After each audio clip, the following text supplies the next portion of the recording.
In August 1996, an old woman lay on her deathbed, her eyes sightless for over 8 decades. She was Babavanga, a name that echoed with mystery and reverence across the world. Before drawing her last breath, she uttered her final prophecy. A 10-year-old girl in France, also blind, would inherit her gift. After Vanga's passing, the world waited. Soon, news emerged of a young French girl who claimed to see the future. Was she the one? Vanga had said, "You will find her soon." But was this girl truly her successor, or was it all just a story? Today, we delve into the enigma of Babavanga. Was she a true prophet who could see through the veil of time? Or was she the orchestrator of an elaborate century-spanning illusion? On a stormy day in 1911, in a small village in what is now North Macedonia, a baby girl named Vangelia Pandeva Dimitrova was born prematurely. She was so frail that her parents didn't expect her to survive, not even giving her a name. But the infant defied the odds. 2 months later, healthy and crying, she was finally named Vangelia, which means bringer of good news.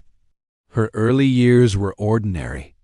She had blue eyes and blonde hair and loved playing hide-and-seek. But her life was about to change forever. When Vanga was 12, a terrifying event unfolded. A massive tornado, a dark dragon, as locals called it, swept through her village. The fierce winds lifted the young girl and flung her into a nearby field. When her family found her, her eyes were sealed shut, filled with sand and dust. The pain was unbearable. Despite several surgeries, nothing could be done. Vanga's sight was gone, permanently. She was sent to a school for the blind, where she learned to read Braille, play the piano, and adapt to a world of darkness. But in this darkness, a new kind of sight began to emerge. At the age of 16, Vanga returned home. She started having strange dreams and hearing voices. She could communicate with plants and animals and began to have visions of the future. The first time she shared a prophecy, it was to help her father find a stolen sheep. She described the exact location where the animal was hidden. Her father, astonished, found the sheep just as she had described. Word of her strange ability started to spread.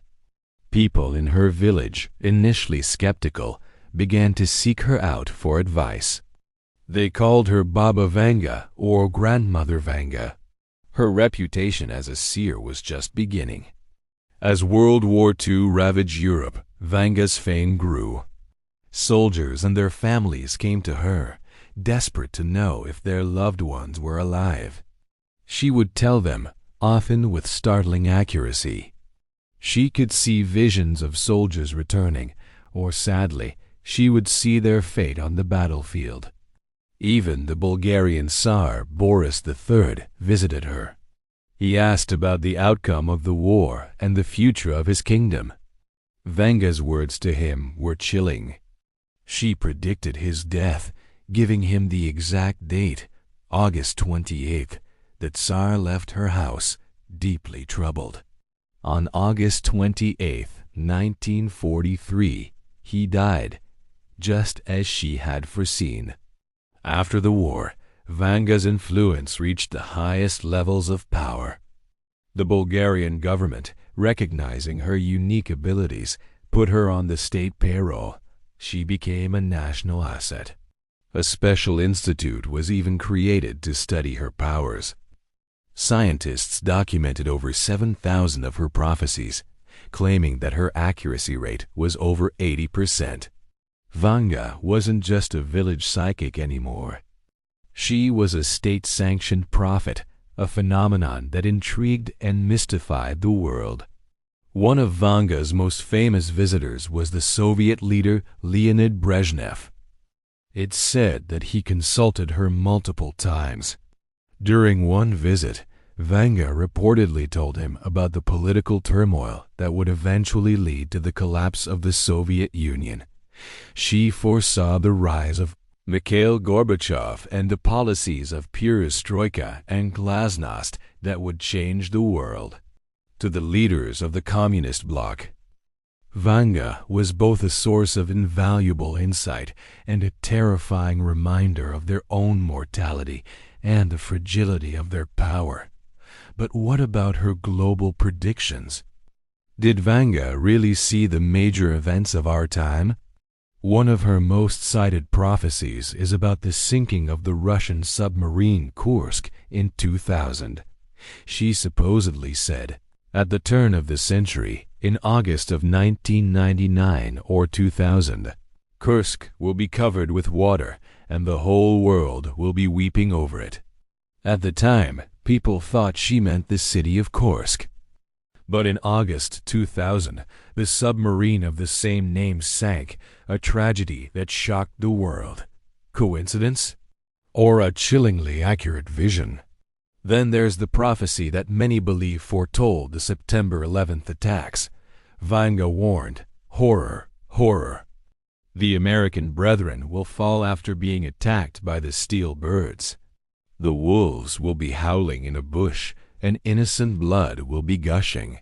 Steel birds, American brethren, bush. The connections seem uncanny. Two planes hit the Twin Towers. The attacks occurred during the presidency of George W. Bush. The details are so specific, it's hard to dismiss them as mere chance. Vanga also made predictions about the future that are still unfolding. She spoke of a great Muslim war and the rise of an extremist caliphate in Europe. Many point to the emergence of ISIS and the conflicts in the Middle East as the fulfillment of this prophecy. She predicted that Europe, as we know it, would cease to exist by 2016, leaving the continent almost empty. While Europe still stands, some interpret this as a reference to Brexit and the political fragmentation shaking the European Union. She also foresaw natural disasters and environmental shifts. She warned that cold regions will become warm and volcanoes will awaken. Today, we see polar ice caps melting at an alarming rate and increased volcanic activity worldwide. She predicted that the orbits of the Earth will slightly change. Scientists have indeed observed slight, gradual changes in the Earth's orbit. Are these simply lucky guesses, or did she have a deeper understanding of the planet's future? Looking further ahead, Vanga's prophecies become even more extraordinary. She claimed that by 2028, humanity would find a new energy source and launch a manned mission to Venus. By 2043, she said, a Muslim caliphate would be fully established in Rome, and the world economy would thrive under its rule. By 2130, she predicted that humans would have learned to live underwater with the help of aliens. And by 3797, all life on Earth will have perished, but humanity will have moved on to a new star system. But for every seemingly accurate prediction, there are many that missed the mark. Vanga reportedly predicted that the 1994 FIFA World Cup final would be played between two teams beginning with the letter B. The final was between Brazil and Italy. She also predicted that a nuclear war would occur between 2010 and 2014, a catastrophe that thankfully did not happen. These failures cast a shadow of doubt over her abilities. Were her successful prophecies just lucky hits among thousands of misses? The controversy doesn't end there. Many of Vanga's prophecies only came to light after the events they supposedly predicted. There's little to no written evidence of these predictions from before the events occurred. Much of what we know comes from anecdotal accounts and sensationalist media reports. It's been suggested that the Bulgarian secret services may have fabricated some prophecies to bolster her legend and use her as a tool for political influence. Furthermore, a significant portion of her prophecies, especially the more apocalyptic ones, have been traced back to Russian viral websites and conspiracy forums. These claims often lack any credible source and seem to be modern inventions attributed to her to create online buzz. The story of the steel birds and 9/11s, for example, is one of the most disputed, with no clear record of her saying it before the attack. The legend of Babavanga may have been amplified and distorted by the internet age. So, how did she do it? If she wasn't a true psychic, what was her secret? Some skeptics suggest she used a technique known as cold reading. She was a keen observer of human nature. The people who visited her were often distressed and vulnerable, making them easy to read. She would offer vague statements that could be interpreted in many ways. A visitor, desperate for answers, would then fill in the blanks themselves, convinced that Vanga knew their deepest secrets. Another theory points to a network of informants. Vanga lived in a small, close-knit region. It's possible that her staff, or even local taxi drivers and hotel workers, gathered information about her visitors before they even met her. This would give Vanga specific details about their lives, making her pronouncements seem miraculous. The Bulgarian government, who controlled access to her, could have easily facilitated such an information network. Despite the skepticism, thousands of people who met Vanga were convinced of her genuine abilities. They describe a powerful presence, an old woman who, despite her blindness, seemed to see right into their souls. She would often know details about their past that no one else could have known.